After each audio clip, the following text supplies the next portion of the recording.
Si nous sommes aujourd'hui réunis pour voter une subvention d'équilibre de plus de 11 millions d'euros pour la Caisse des écoles du 13e, c'est que son budget est en déficit. En conseil du 13e arrondissement, l'adjoint aux affaires scolaires s'est longuement justifié de ce dérapage du déficit de la Caisse des écoles en s'appuyant notamment sur l'inflation, tant de l'alimentation que de l'énergie.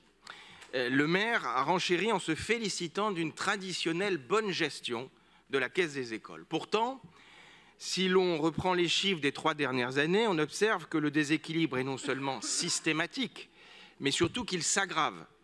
7,2 millions de subventions en 2022, 9 millions en 2023, 10 millions en 2024 et donc 11,6 millions pour 2025, soit une hausse de 16% sur un an, alors que l'inflation est revenue à seulement 2,5% en 2024 et estimée à 1,5% en 2025. Je parle donc de dérapage, car en seulement 3 ans, la subvention couvrant le déficit explose de 60%.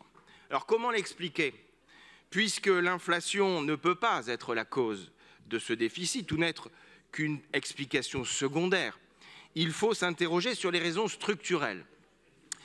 D'abord, l'augmentation du coût du repas explique une partie de ce déséquilibre. Le coût de revient complet est de 13 €, il a progressé de 9% en 2023 au moment du pic de l'inflation.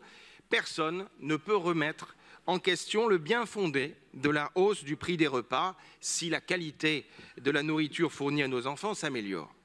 Le problème fondamental du financement de notre caisse repose moins sur les dépenses, donc, mais sur les recettes. Il y a 10 ans, j'avais alerté sur ce point. Lorsque nous avions voté la grille des tarifs en 2014, j'avais dénoncé le caractère profondément inéquitable et les inévitables conséquences financières négatives.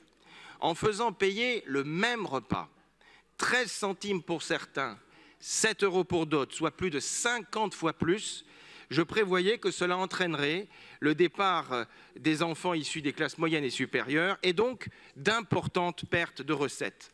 Plus généralement, votre politique de logement conduit à l'appauvrissement de Paris. La hausse des loyers et des prix de vente fait fuir les classes moyennes et leurs enfants avec eux. La conséquence n'est pas seulement la fermeture des classes, mais aussi la perte de recettes pour les caisses des écoles, moins d'élèves dans le haut des tarifs. Inversement, comment ne pas faire le lien entre les 43% de logements sociaux du 13e, majoritairement très sociaux, PLAI, PLUS, et la hausse du nombre d'élèves bénéficiant des tarifs les plus faibles, notamment le tarif de 13 € qui correspond à 1/100 du coût du repas. Ainsi, moins de hauts tarifs, plus de bas tarifs. Comment s'étonner du dérèglement structurel du mode de financement des caisses des écoles et de celui du 13e en particulier?